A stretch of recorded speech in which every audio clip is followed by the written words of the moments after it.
السلام علیکم ورحمۃ اللہ وبرکاتہ۔ امید کرتا ہوں کہ آپ تمامی احباب خیر و عافیت کے ساتھ ہوں گے۔ محترم حضرات، آپ کے اسکرین پر جو تختی دکھ رہا ہے اس کا نام ہے تختی نمبر 9، اظہار۔ آئیے، آج میں نے پچھلے سبق میں نورانی قاعدہ کا 1 سے لے کر 27 تختی تک میں نے آپ کو سبق پڑھا دیا تھا، لیکن میں پھر آج صرف اظہار کے تعلق سے میں کچھ آپ کو باتیں بتانے لگا ہوں۔ معزز و محترم حضرات، اظہار کرنا کس کو کہتے ہیں اور ہم اظہار کس طریقے سے کریں گے، آئیے آج اس کو ہم سمجھتے ہیں۔ یہ تختی نمبر 9، اظہار، تنوین و نون ساکن کا قاعدہ۔ حروف حلقی 6 ہیں: حمزہ، ہا، عین، ہا، غین، خا۔ تنوین یا نون ساکن کے بعد حروف حلقی آئے تو نون کو ظاہر کر کے بلا غنہ کے جلد پڑھیں گے، اس کو اظہار کہتے ہیں۔ تو محترم حضرات، ہمیں اظہار کا قاعدہ سمجھنے کے لیے اور ہمیں اظہار کس جگہ کرنا ہے اور ہمیں اظہار کس طرح کرنا ہے، اظہار کو سمجھنے کے لیے ہمیں سب سے پہلے ان 6 حروف کو ہمیں یاد کرنے ہوں گے، جسے ہم حروف حلقی کہتے ہیں: حمزہ، ہا، عین، ہا، غین، خا۔ جب ہم یہ حروف حلقی حمزہ، ہا، عین، ہا، غین، خا جب ہم یاد کر لیں گے تو ہمیں اظہار کا قاعدہ بھی سمجھ میں آ جائے گا، اور ہمیں کہاں اظہار کرنا ہے ہمیں وہ بھی سمجھ میں آ جائے گا۔ میں آپ کو بتاؤں کہ جس حرف یعنی کہ جو حرف ہم پڑھ رہے ہیں، ادا کر رہے ہیں، یعنی کہ طا یا زبر طی، را الف دو زبر رن، طیرن۔ اب را الف دو زبر رن، اور ہم نے یہاں پڑھا تھا تنوین یا نون ساکن کے بعد۔ تو تنوین کس کو کہتے ہیں اور نون ساکن؟ تو تنوین اس حرف کو کہتے ہیں، اس کو کہتے ہیں کہ جس کے اوپر 2 زبر 2 زیر 2 پیش لگا ہوا ہو، یعنی کہ تنوین 2 زبر 2 زیر 2 پیش کو ہم تنوین کہتے ہیں، اور جس حرف پر 2 زبر 2 زیر 2 پیش ہو تو ہم اس حرف کو تنوین کے ساتھ پڑھتے ہیں۔ تو تنوین جو پڑھنے کا قاعدہ ہے، اور ساکن، تنوین یا نون ساکن کے بعد حروف حلقی آئے تو نون کو ظاہر کر کے بلا غنہ کے جلد پڑھیں گے، اس کو اظہار کہتے ہیں۔ نون ساکن، نون ساکن اس کو کہتے ہیں کہ جس حرف پر ساکن ہو، جزم ہو، اسے ہم نون ساکن کہتے ہیں۔ یا آپ یہاں دیکھیں، نون کے اوپر جزم ہے تو اس کو ہم نون ساکن کہتے ہیں۔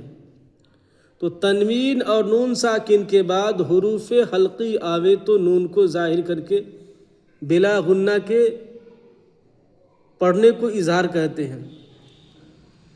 جیسے طا یا زبر طی، را الف دو زبر رن، رن یہ کریں گے تو یہ کیا ہو جائے گا؟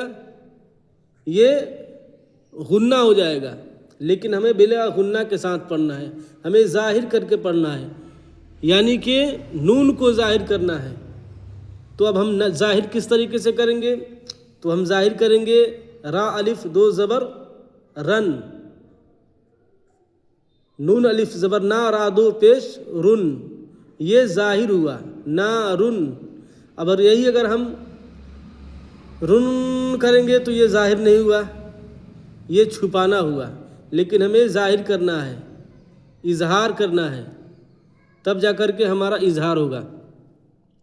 اور اب ہم یہ کیسے پتہ کریں گے کہ ہمیں کہاں اظہار کرنا ہے، کہاں ظاہری کر کے پڑھنا ہے؟ تو ہمیں ان 6 حرف کا سہارا لینا ہوگا۔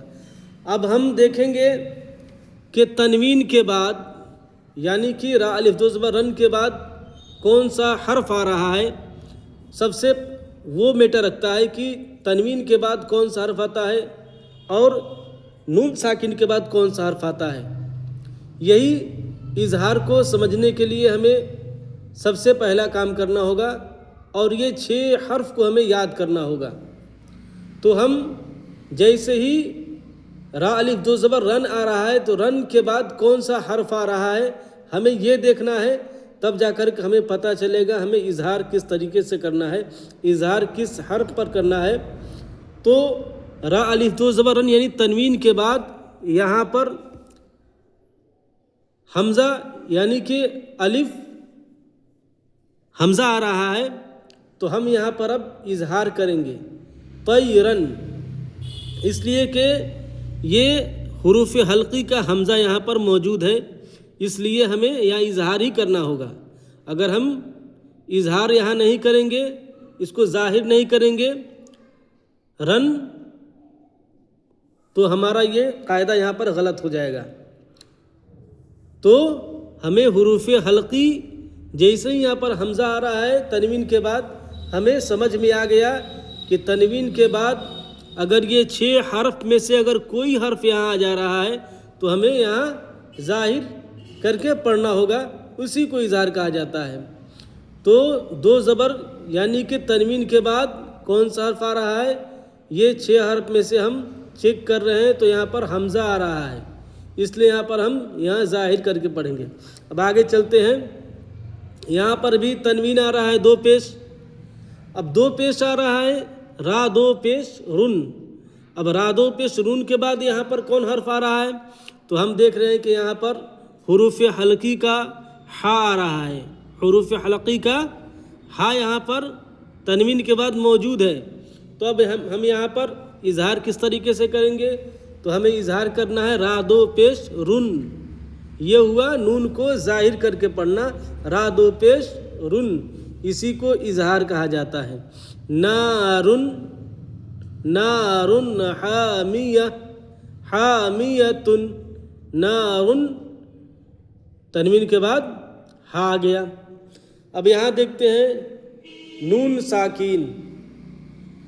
یہاں پر میم نون زبر من، نون ساکین کے بعد اب دیکھیں گے کون سا حرف ہے.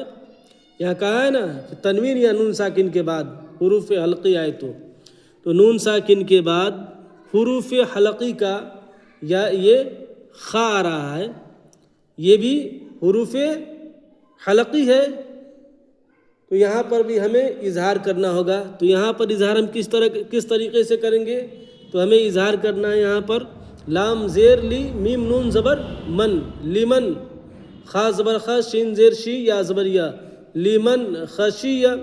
یہاں رکنا بھی نہیں ہے، یہاں جلدی پڑھنا ہے. اگر رکیں گے تھوڑا دیر بھی تو یہ غلط ہو جائے گا اور اظہار نہیں ہوگا بلکہ کچھ اور ہو جائے گا، تو ہمارا یہاں پر پڑھنے کا قاعدہ بگڑ جائے گا اور یہ غلط ہو جائے گا، یہ طریقہ بھی غلط ہو جائے گا.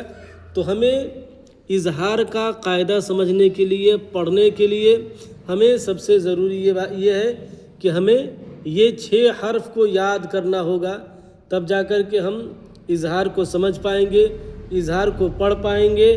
نہیں تو اگر ہم یہ 6 حرف اپنے ذہن میں نہیں رکھیں گے تو ہمیں اظہار کا قاعدہ بھی سمجھ میں نہیں آئے گا اور ہمیں اظہار بھی کرنے نہیں آئے گا. جب ہم کو یہ معلوم ہی نہیں ہوگا کہ ہمیں کہاں اظہار کرنا ہے اور کون سا حرف پر اظہار کرنا ہے اور کون سا حرف کے بعد کون سا حرف آئے گا تب جا کے ہمیں اظہار کرنا ہے، تو ضروری یہ ہے کہ ہمیں سب سے پہلے اس حرف کو یاد کرے. حمزہ ہا عین ہا غین کھا، حروف حلقی 6 ہیں، حمزہ ہا عین ہا غین کھا، حمزہ ہا عین ہا غین کھا، اس کو ہم یاد کریں. اس کے بعد جب بھی ہم قرآن شریف پڑھیں، نورانی قاعدہ اگر پڑھتے ہوں تو نورانی قاعدہ پڑھیں. جیسے ہی ہمیں تنوین دکھے یا نون ساکن دیکھے تو ہم غور و فکر کریں کہ تنوین کے بعد اگلا والا کون سا حرف آ رہا ہے. نون ساکن اگر آ رہا ہے تو نون ساکن کے بعد اگلا حرف کیا آ رہا ہے، کیا اس میں کوئی حروف حلقی کا تو حرف نہیں آ رہا ہے، تو ہمیں اظہار کرنا ہوگا. اگر حروف حلقی کے جو 6 حرف ہیں حروف حلقی کے، اگر اس کے علاوہ اگر کوئی حرف آتا ہے تو وہاں پر دوسرا قاعدہ موجود ہے، ہمیں وہاں دوسرا قاعدہ پڑھنا ہوگا. لیکن جیسے ہی نون ساکن یا تنوین کے بعد یہ 6 حرف جب ہم یاد رکھیں گے کہ ہمیں یہ دیکھنا ہے کہ تنوین اور نون ساکن کے بعد یہ جب حرف آ جاتا ہے حروف حلقی کا تو ہمیں اظہار کرنا ہوگا۔ اللہ تبارک و تعالیٰ کی بارگاہ میں دعا ہے کہ اللہ تبارک و تعالیٰ ہمیں اور آپ کو قرآن کو تجوید کے ساتھ پڑھنے کی توفیق و رفیق عطا فرمائے، اور زیادہ سے زیادہ آپ تمامی حضرات اس ویڈیو کو شیئر کریں، اپنے دوستوں احباب تک پہنچائیں تاکہ انہیں اچھے طریقے سے نورانی قاعدہ یا قرآن شریف پڑھنے کا ڈھنگ معلوم ہو سکے۔ السلام علیکم ورحمۃ اللہ وبرکاتہ۔